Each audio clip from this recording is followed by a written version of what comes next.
Have you ever been a conspiracy theorist? I mean, not like, I don't believe everything, but I think that like some certain things could make sense. Area 51? No? The truth is out there. Okay, we just did 2 different references at the same Yeah. time. I think I'm more of a Twilight Zone person. You're more of a... X-Files? I love the Twilight Zone. And the Answers. So good. You have to watch the X-Files. I never really got into it. I saw this one episode when I was younger that was like... So my parents used to watch it after I went to bed. Mine too. And my parents were weirdly strict about what I would be able to watch when I was younger. Like they wouldn't let me watch like The Simpsons or X-Files or something. So after they thought I went to bed, I would just sit on the staircase, like behind so here's the couch, they're sitting facing this way, and I'm on the staircase behind them, watching the X-Files. And there's this one episode where it was like this neighborhood organization that was acting like a cult that created a monster, like this weird swamp creature that would That's one of like the most famous episodes. Would come to people's houses if their lawn wasn't perfect or they weren't following like neighborhood rules or something. For some reason, like I don't know why that particular episode, because I'm sure there's creepier ones, really just weirded me out. And like after that, like I had nightmares about this monster that was gonna come like. And you never stepped on a swamp piece my of face. grass. Yeah. You never stepped on a piece of grass since. Or I think I was like, not like super clean the next week, but I think I was picking up more than usual. So I was like, oh god, swamp creature's gonna come eat my face. So maybe your parents did know, and they put it on purpose. They're like, Harrison, Yes, let's let's do it. Anyway. That's my conspiracy theory, that your parents knew all along. Did you see The Heat? There's a scene where they go to Cheers, and both their glasses break. And I think we should do that every opening.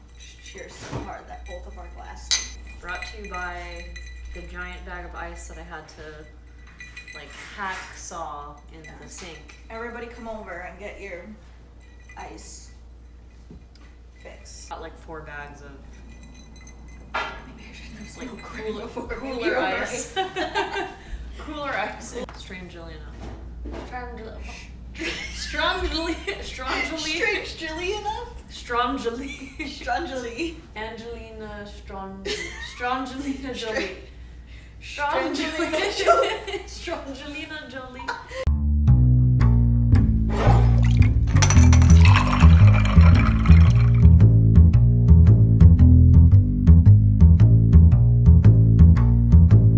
Okay, so this is going to be kind of a long one because there's a lot of detail, a lot of conflicting reports. The story is about Ray, 35-year-old Ray Robinson. He disappeared in Wounded Knee, South Dakota, during tensions between the federal government and the American Indian movement. We won't give a lot of background about the political environment at that time, mostly because we're focusing on his disappearance, but it was just kind of this standoff between the federal government and the American Indian movement. The point was that it got pretty violent at points. More than one person, I guess, was injured at that time and or murdered. So he disappeared in 1974, and new evidence released in 2014 said that he was murdered there. So before that, they didn't know he was murdered? He was just missing? No. So his family, his wife had filed a missing persons report after he disappeared. It wasn't confirmed until 2014. Jeez. Which is a crazy amount of time to go by without the family knowing what happened to him. Just to kind of give some background for him, he was a civil rights activist and follower of MLK, also an advocate for peaceful protests. He protested in the 1962 March on Washington. He also helped organize a demonstration called Resurrection City, which drew attention to the struggle of poor people of color in the United States. He also participated in anti-war protests in support of the Vietnam veterans against the war in the 1960s.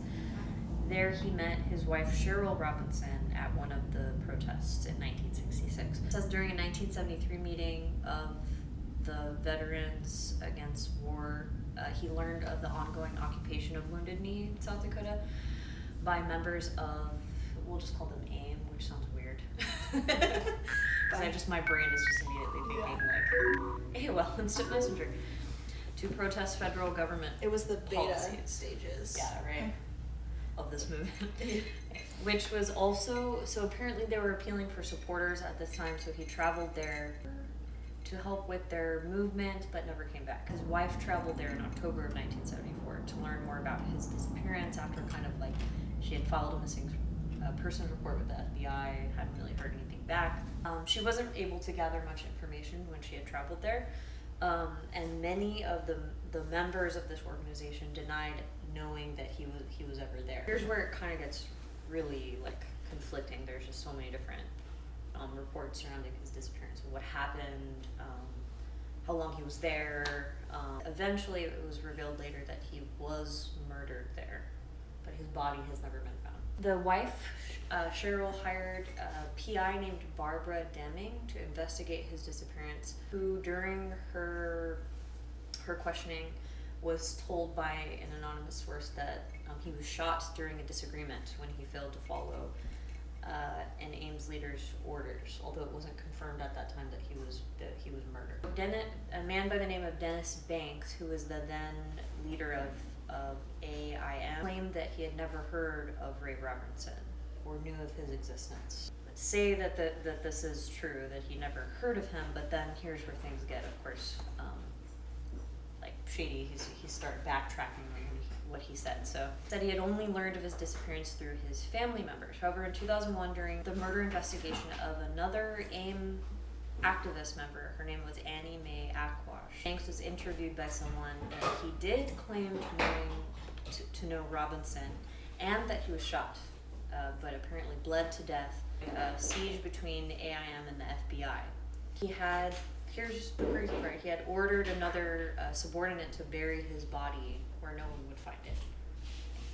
So this was all kind of revealed later by the FBI report. It was not on record that Banks directly said this to the FBI. It was someone had told them that he had said this. So it was a lot of hearsay at that point. And then in another account, someone else had said that he claimed that a man named David Hill shot Robinson. However, according to the FBI, Hill wasn't in Wounded Knee at the time Robinson was shot. It was also reported that many inside AIM were suspicious of FBI informants and believed Robinson to be one. There was already a lot going on during this time. There was a lot of suspicion of any outsiders trying to join a particular cause. And this was supposed to be kind of a segment of this organization that were kind of more militant and had were wielding guns, and during that conflict, like, other people had also been injured and or shot. So this was already like a very high tension situation. Then in 2013, Robinson's daughter, Tamara, worked with an attorney in New York to file a suit, or Freedom of Information suit is what it's called, against the FBI to force them to release information about their father, right? Mm-hmm. Because apparently they were sitting on all this information, at least their family believed that they were, and they just wanted to find out what happened to him, right? In 2014, this is when the FBI actually confirmed that he had been murdered there during the 1973 occupation. The files also included statements that he had been tortured and murdered there within the occupation perimeter. So these are witnesses that directly talked to the FBI. Okay. So the FBI didn't actually recover a body? No, they never did. Oh.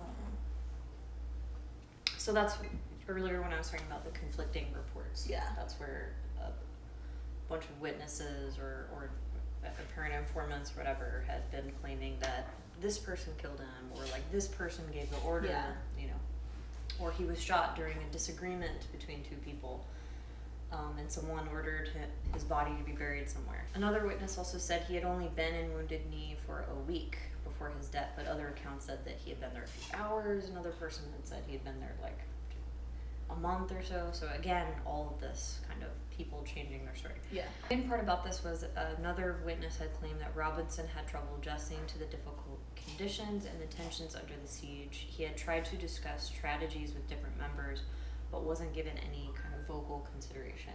Like they still kind of froze out these people who had come to help. And then here's kind of where the details of the story revealed what exactly happened. It said he had gotten into a heated exchange with another activist and was escorted to a house by a security team. Somebody then claimed that he had gotten into an argument and pulled a knife.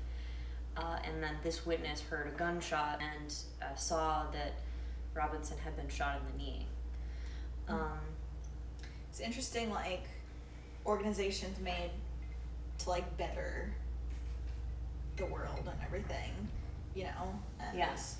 This is what happens. Reddit comments was like, it's already like a desperate enough plight for the group of a marginalized group of people, you know what I mean? Which, of course, have every right to be, you know, enraged or fight at least for the equality that they deserve. But at what point is somebody else's life the cost of, especially someone who came to help you, which is a really tragic part, you know, like another minority group. Yeah. Like just clashing. According to other accounts, they mentioned the high tensions of the political situation at this time, especially within this group, that, like we mentioned before, a lot of outsiders were often viewed as suspicious or possible FBI informants. One of the witnesses also said that this is a direct quote without the name of the person, but it says, one of the things that was quite apparent was the conflict and the clash of the two concepts of social rights, civil rights, and Indian rights. Indian rights are often in a whole different context. Indian rights was about sovereignty and independent nations. So this was kind of just the perspective of one of the members of the group, right? As of, this is from the Buffalo News in 2014, it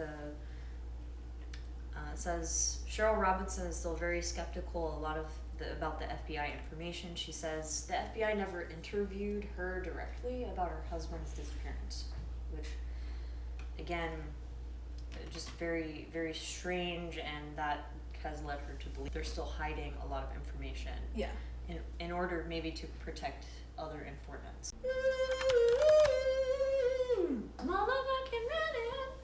Reddit doesn't have a lot to say on this, just because I wanted to kind of include a story a little not only different to what we've talked about before, but maybe a story that deserves more attention, I guess. A lot of what we talk about is kind of more like just not to give any, you know, less importance to those stories, of course, but like just this one doesn't have a lot of recognition in the first place. I mean, there at the time that new information was released, there was a lot of news articles about it. But I think in cases where there's still, the family is still like just pursuing it so aggressively because there's information that could help them have more closure, I think, in cases like that, you know. I just included two different comments that I thought were a little bit kind of wrapping this all up. So FAACKKSAKE, Foxsake, like for Fox's sake, says, sounds like AIM murdered him. As sympathetic as I am to the plight of Native Americans, the murder of innocents is absolutely unforgivable under any and all circumstances. There's something particularly cruel about killing someone who came to help your cause, who obviously wanted the same things as you, but was unwilling to take a life for their beliefs.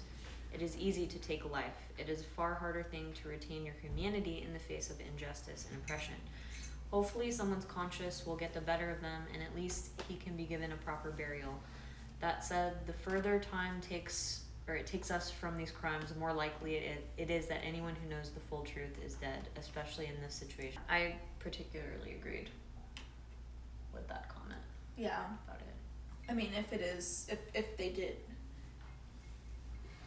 do it, then yes, I could see. But if it is a large group, it's most likely that like one member did it, and the group as a whole shouldn't really. You know, if you have like one rotten egg, doesn't mean the whole. What's that phrase? Yeah. You know, it doesn't mean the whole group is bad if you have one person who did it. Not that I'm condoning that in any way. Yeah. Because this was a guy who was just giving everything, you know, to help others, to help different causes.